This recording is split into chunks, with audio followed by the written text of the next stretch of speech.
One of my favorite things to do is take a traditional dessert recipe and transform it into a new healthy recipe using local ingredients.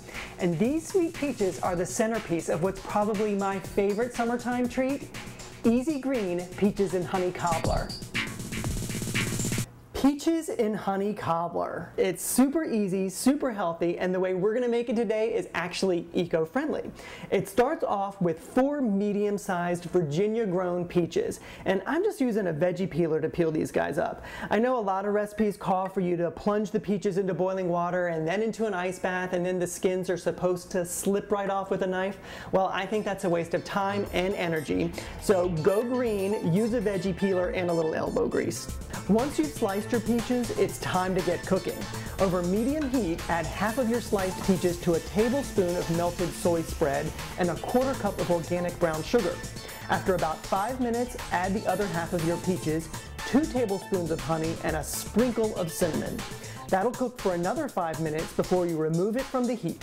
So the reason we add the peaches in 2 different batches is so that we get a variety of textures. Some will be broken down and some will keep their shape, but rest assured they'll all be delicious.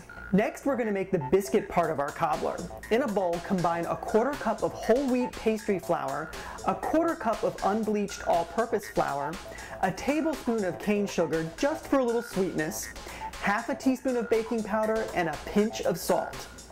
Make sure your dry ingredients are mixed together really well before adding 1½ tablespoons of soy margarine or any other kind of vegan spread that you might like.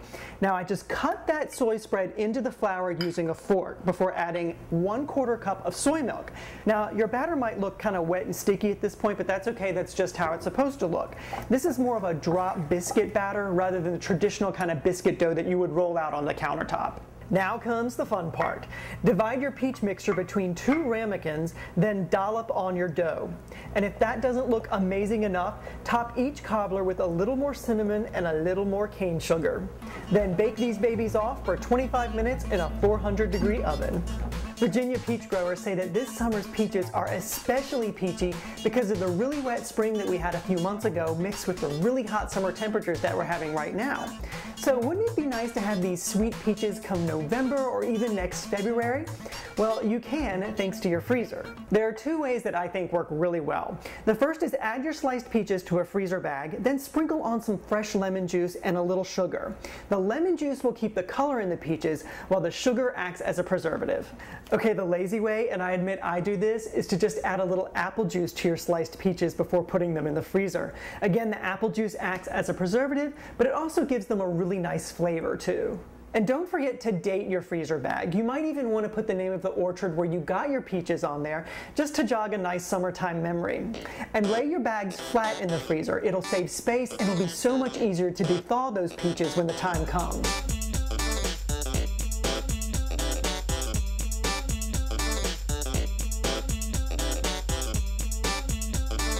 After you pull your cobbler out of the oven, wait about 5 minutes before drizzling a little honey over the top. Then grab a spoon and dig in.